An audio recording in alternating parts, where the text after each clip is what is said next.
In this video, we're going to talk about where all the magic happens, all the good stuff that you're wanting. So we're going to talk about the recovery phase and why that is where you get all of your fat loss. That's where you get all your strength gains. That's where you build all of your muscle. It's while you're recovering. It's not while you're in the gym. It's not while you're eating. It's not while, well, kind of while you're eating, but it's not, you put a stress on the body while you're in the gym.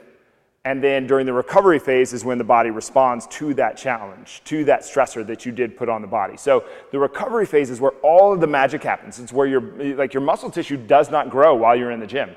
Your body does not get stronger while you're in the gym. It doesn't lose fat while you're in the gym. Okay? That gives it a stressor, and then the body responds to that stressor during the recovery portion. So the magic is all in the recovery. So please pay attention to this video, watch it all the way to the end, use what's written on the board here that we're gonna go through, use these perspectives on recovery so that you can get the most out of what you're wanting to do. All right, there's a bunch of different perspectives on this. For instance, there's rest during your workout, there's recovery during your workout. How are you supposed to look at that? What about while you're sleeping? What about while you're awake? What supplements should you use? These are all things that play into that recovery kind of circuitry or whatever you want to call it. So let's just jump into it. Between sets, okay. Between sets, reps, between workouts, how are you supposed to be recovering? How much time are you supposed to give to this thing? Well, some of that's dependent on your workout. So if you're doing high intensity interval training, the rest periods are going to be fairly short. If you're doing heavier type, I'm trying to get stronger, lifting, you're going to take a long time between your sets. And even sometimes we even are going to do rest between repetitions. By that I mean like an easy example is clusters. You might do deadlifts and you do one good rep, set it down, wait 10 seconds, do another rep, set it down, wait 10 seconds, and you do that for 4 repetitions.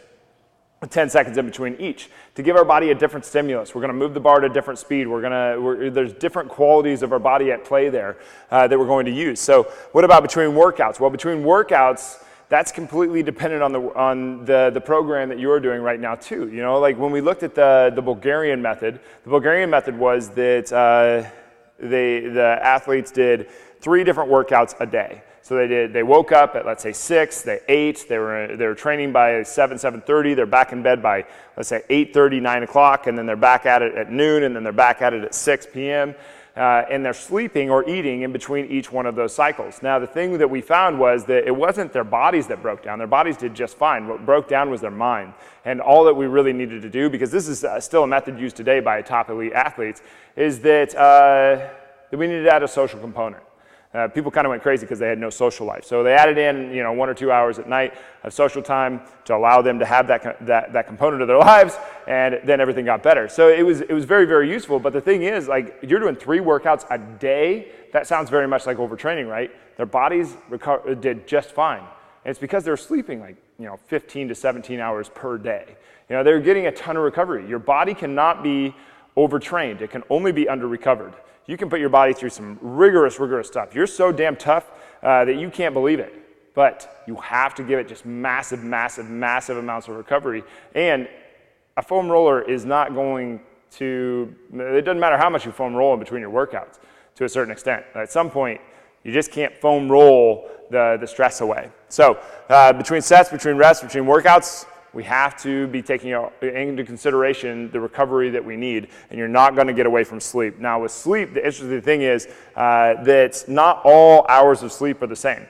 Now, an hour is an hour, just like a mile is a mile. It doesn't matter if the mile is across a smooth, flat, plain surface versus a rigorous, rough terrain mountain. There's still a mile. The distance is still the same. Now, those are 2 different journeys, though.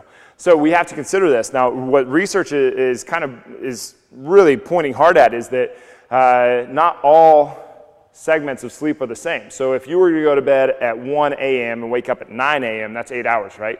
But if you were to go to sleep at 10 p.m. and wake up at 6 a.m., that's also 8 hours. But what we found was that the effect of those 8 hours were not the same. It was much better to go to bed at 10, wake up at 6, than it was to go to bed at 1 and wake up at 9, even though they were both 8 hours. So it's not necessarily just about the accumulation of time. It's about when you go to bed. Second, it's about consistency. I think it's fairly similar to water. Like, you wouldn't go all day without drinking one drop of water and then think that you can get it all back the next day by drinking twice as much water as you usually do. It's not how it works, right? Sleep is the same thing. It's not about accumulation. It's not like you can go 3 days without sleep and then sleep for 24 hours, let's say, and think, oh, I got all my hours back. No, you don't get that. Once those are gone, they're gone. So you have to make this thing consistent, and you need to train your body to go to bed at the same time, wake up at the same time, so that you get back into a good rhythm so your body knows what's going on. Okay? There's this interesting thing that I see with people where they take drugs to be able to go to sleep and stay asleep. Now, whatever. The thing is, that's biological warfare. Your body is wanting to this drug is trying to put your body to sleep while your mind is trying to stay awake. Why? Why is your mind trying to stay awake so hard? Your mind should crave sleep. It should want this thing. And I think that it does. There must be a beast, a dragon, something behind the scenes that you're scared of.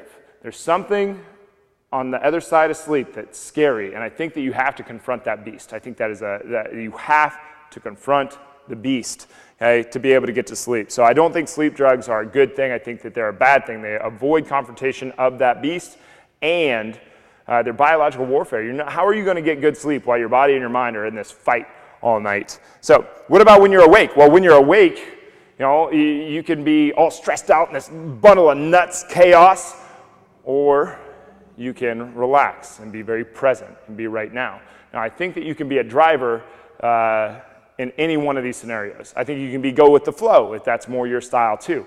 Now, for instance, in my life, my significant other, extremely go with the flow, just very easy, relaxed all the time. I am a driver. I want to go, go, go, go, go, go, go. Very type A. So it's very interesting to see the interplay between these two, getting to know her over the years. So I'm not saying that either of those are wrong. You should be the driver. You should be the master of your fate. And you should confront anything that is stopping you from being so. However, being all in chaos constantly doesn't do recovery any favors. That is not recovery. That is actually impeding your recovery process. It's impeding you from getting the gains that you wanted out of the life that you are living.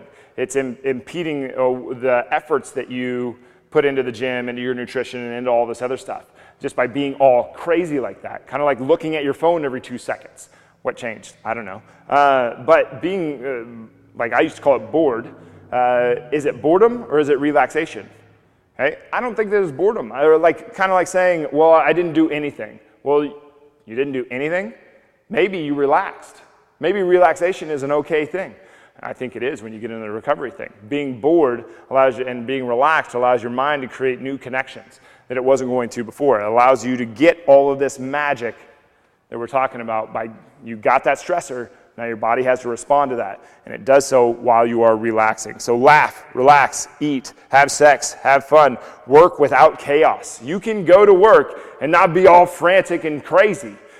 You can be very present and practice where and how you're going to do things by focusing on the priority that's right now. It does not help to focus on 1,000 different priorities. It helps to focus on one. Okay? The way that I used to get this across to my high school guys is, to my high school athletes, most of them were guys, and if I had girls, I could say the same thing, just change the pronoun. So I'd say, let's say that you're sitting in class and the teacher's writing stuff on the board and it's really boring, and your main crush is up in the front of the class and you're sitting there focusing on her, all right, instead of focusing on what's on the board. Now, if the teacher rolls around to you and says, "You are not focused," I would say that she's probably wrong. I think that you're focused. You're just not focused on what she's doing. You're focused on your main crush, okay? So pick the priority. Is your main crush the priority right now, or is what the teacher is writing on the board the priority? Okay? Use this in your own life. When you're at work, what is the priority at this present moment? And put 100% of your focus down on that one thing so that you can really hammer down on that thing. Because you're always focused. You're either focused on the thing that you're calling the distraction, or you're focused on the priority at hand. Focus on the priority at hand. So also, meditation. Meditation is this great thing. I've shortened mine down from 15 minutes to 5 minutes, and I'll tell you why here in a second. But 5 to 15 minutes per day, close your eyes. It doesn't have to be this spiritual experience. You're just connecting with your breath until it becomes more, until you grow and you peel back layers of yourself and you get into different realms of your mind and explore the universe that's within you, which sounds kind of hippity-dippity, but it's amazing what happens.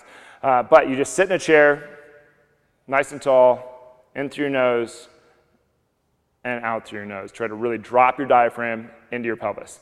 Okay? That's all you're doing. You're just concentrating on your breath. Set a timer for 5 to 15 minutes and do that. And every once in a while, you're going to feel like you're terrible at this thing at the beginning. You're going to want to look at the clock. You're going to want to do all this other stuff. Your mind is going to wander to 1,000 other things. When you catch yourself wandering, just pull it back to your breath. When you catch yourself wanting to look at the clock, just pull it back. What you're doing there, you're pulling it back to the present priority. You're practicing focus. And you're practicing being right here, right now when you are meditating. That is an extreme discipline. It's extremely hard, and it does not feel like this zenful thing like people try to make it sound. It sounds like somebody smacking you in the brain every 10 seconds. But do it anyway. Like, you're getting into that parasympathetic recovery mode where you get the magic. Okay? It's absolutely fantastic. You can also try sensory deprivation tanks or float tanks where you're laying in 8 to 11 inches of Epsom salts of water that has like 800 pounds of Epsom salts diluted in it, so you're extremely buoyant and you just float.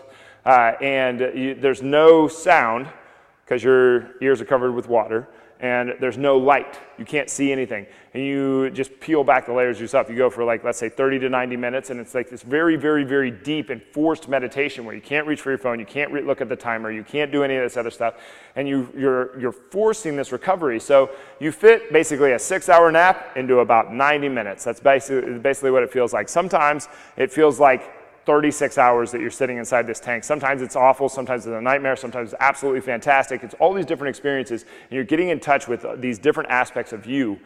And it's an amazing thing. I started doing this once a week, and I dropped my meditation down to 5 minutes. It's made a big difference. And I think if you start Googling this thing, you're going to see that there's a lot of benefits to that, but it's engaging with this recovery process so that you get more of the magic, all of this good stuff. So you're getting the strength, you're getting the muscle gain, you're getting the fat loss gain. One of the interesting things from fat loss studies is they took all that they did between the control group and the non-control group. They said that it was a nutrition thing, and they were going for fat loss, but all they changed, they gave them the same